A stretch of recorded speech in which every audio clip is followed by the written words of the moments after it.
Hey, what's up, everybody? It's Chris, obviously, and if you're taking the time to watch this video, thank you. I'm gonna try to keep it as short as possible and to the point as possible.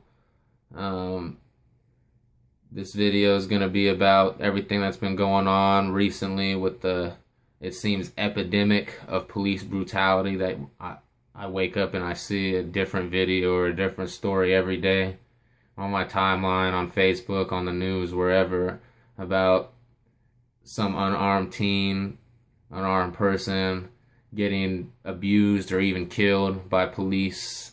Uh, and, you know, I felt that it was, I had some stuff to say about it, so I figured I'd make a little video and upload it, and hopefully I can spark some kind of conversation between us and between you and other people. That's all this is for. This isn't meant as any kind of disrespect, or I'm not trying to burn any bridges with any family or friends that I may have that may disagree with my point of view. This is strictly my point of view, and we could talk about it in a nice, respectable way. If that's what you want to do, that's fine with me. So anyways, as anybody and everybody by this point probably knows, unless you've been living with The Rock, there's been a lot of cases recently. The two most highly publicized ones are Mike Brown and now Eric Garner. But those are just the tip of the iceberg in terms of these unarmed black men that have been killed by police in the past few months and stuff. And this is nothing new.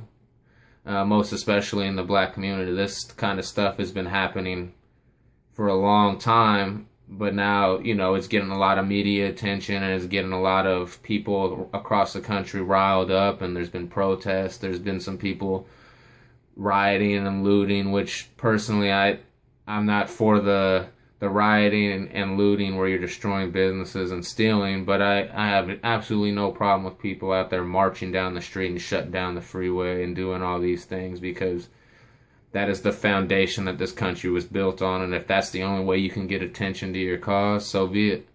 It's about time people took a stand, and I applaud people for taking a stand and speaking their mind and trying to make a change for the better, because too many of us are complacent with our everyday lives, and we're satisfied with this box that we live in, with the plans we have next week, next year, with the new car we got, with the new cell phone that's coming out, the new shoes. Oh, I'm going to the game.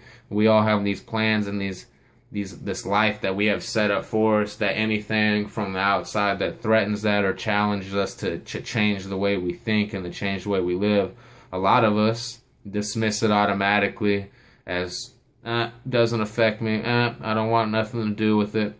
Whatever. Who cares? Get a life, get a job. I've heard people say that. Well, those rioters, those looters, those protesters need to go get jobs. Real shitty comments. And excuse my language, I'm gonna probably curse a lot of those shitty comments. Drop job applications in Ferguson, and that'll get rid of the protesters. Like shit like that really disgusts me, and makes me really look at the state of humanity right now.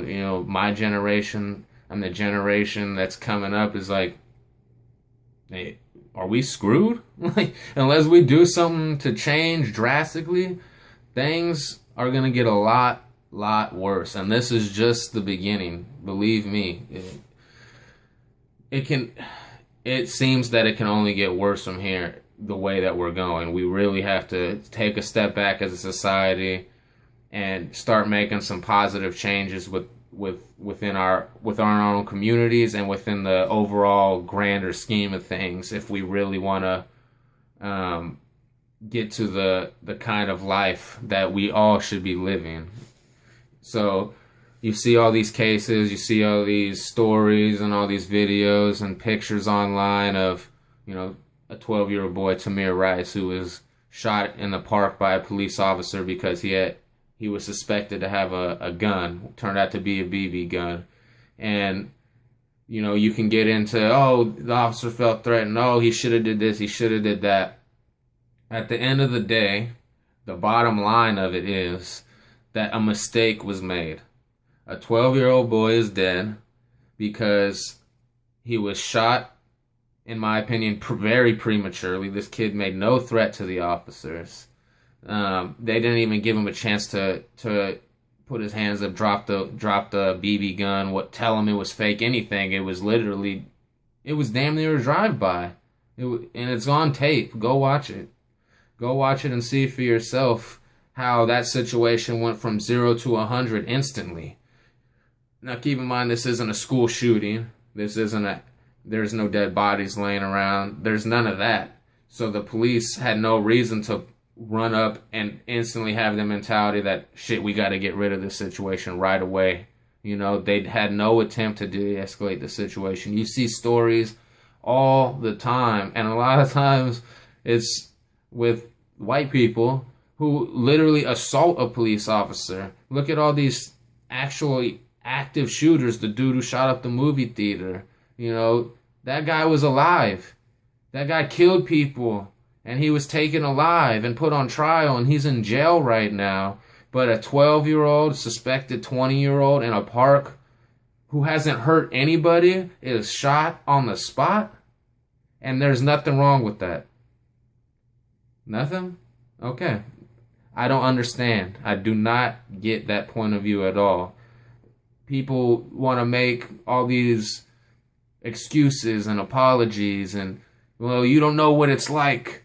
You're not a police officer, so you can't speak on what they should be doing. You don't know how stressful that situation is. You don't know the law. You're not a lawyer. How dare you speak out on that? I don't need to be any of those things to have an opinion. Who are police officers? Who makes the laws? Humans. And guess what I am? And guess what a lot of other people are? We're humans. And we're allowed to have opinions, and we are allowed to critically think and feel some type of way about things. And it's not that hard if you really take a second to look at it from a neutral perspective. It's not that hard to see a case like this or a situation like this and go, well, there's something wrong here. Now, it'd be one thing if this situation happened and instantly the police department, the officer who pulled the trigger, who shot the boy, were to come out and we made a huge mistake, and apologize and take full accountability for what they did and take the steps within their department and for that officer to correct it, to reprimand him. Because any other job in the world, any other job in the country, you make a mistake at your job, you don't show up for work, you don't clean the room right, you give bad customer service, whatever it may be, you're going to get in trouble. You're going to get reprimanded. You're going to get right up, possibly suspended, possibly fired if it's bad enough. But for these police officers, it seems that it's completely the opposite. It's, crap, we made a mistake. Now, what can we do to justify it? Oh, I felt threatened. Oh, he reached for his waistband. Oh, he was verbally disobeying my commands. He resisted arrest. You know, and there's all these terms that are thrown out there to make a situation like this seem like it's okay, when in reality, all you got to do is take a step back as a human being, as a critically thinking human being, and see something like that and say, that's wrong. That is wrong, and we've had enough of that. That's really what it boils down to. We're getting to the tipping point, and people are getting sick of it, and more people need to be sick of it, because it's only going to get worse. The more we let this kind of shit happen, the more it's going to happen. And it doesn't matter whether you're white, black, brown, whatever color. This affects everybody. You have no right to be sitting at home right now thinking, well, I don't ever break the law. Oh, I don't ever have any problems with the police officer, so I don't have anything to worry about. No, you very much have something to worry about. This affects everybody. I don't go hungry. I eat dinner at night. I got food in the fridge right now.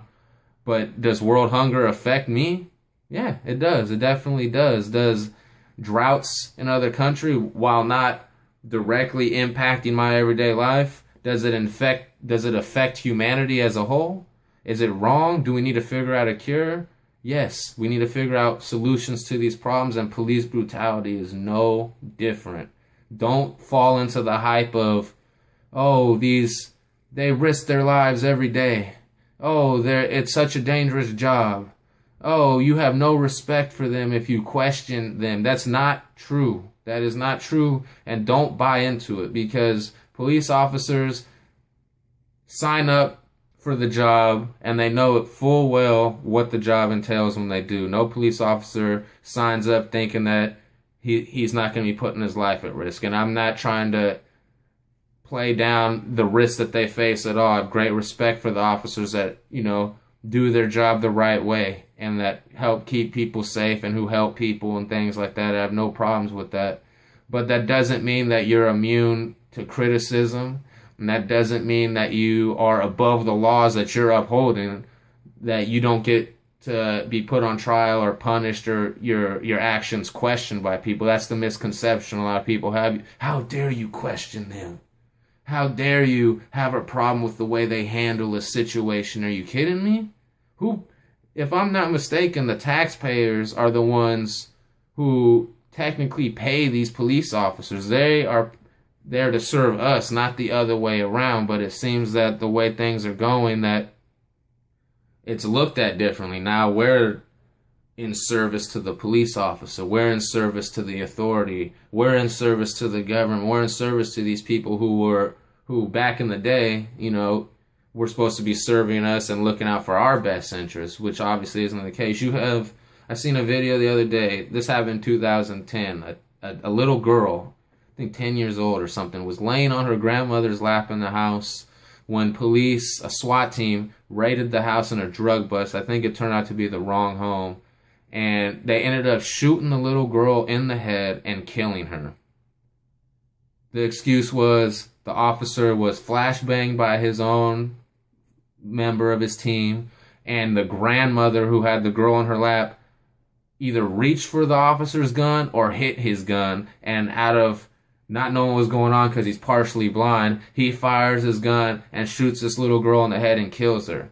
He just got cleared of all wrongdoing. How? Eric Garner, on tape, gets choked out, which is illegal. It's an illegal chokehold to use. Gets choked out and dies on the scene, begging for help, begging, I can't breathe, please, leave me alone, I can't breathe, I can't breathe. That officer doesn't even go to trial. People, there's something really, really wrong with this. And it's not about, I see everybody trying to justify these by posting, this black man killed this black man, or what about this white guy killed by black people? Why isn't there riots? You know why? Because when a criminal, a normal person like us, kills somebody, if we're caught, we go to jail. We face the consequences. It's not about who's killing who.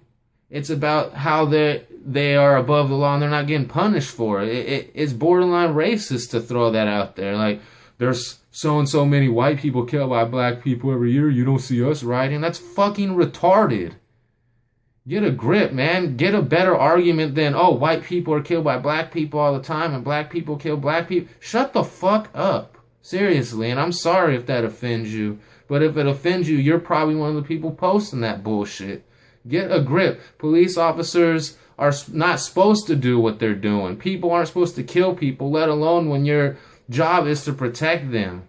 And over and over again, there's excuses being made and there's stories being made up as to why this had to be done and why it's okay and why they don't need to go to trial and why we shouldn't question them. The Cleveland Browns player wore a shirt, Justice for Tamir Rice, innocent. Justice for John Crawford, innocent. This man was gunned down in a Walmart holding a BB gun with very little time, just like Tamir Rice, to even respond or drop the weapon. And it's on surveillance camera too. Both these guys didn't do anything wrong. This isn't a case of, they were robbing the store, they have a criminal hit. No, it's nothing like that. He wore a t-shirt saying justice for them, and the Cleveland Police Union had the nerve to tell him to stick to what he knows on the football field and stop disrespecting the police. Are you fucking kidding me? And people buy into that bullshit. Seriously. I'm running out of time here. I'm almost out of memory on my phone. Sorry, so I'm gonna have to cut it short. But let me know what you think. comment, share, whatever. Thank you for watching. And something's got to change. We definitely need a revolution of sorts, a peaceful revolution. We need to make some grave changes to what's going on in this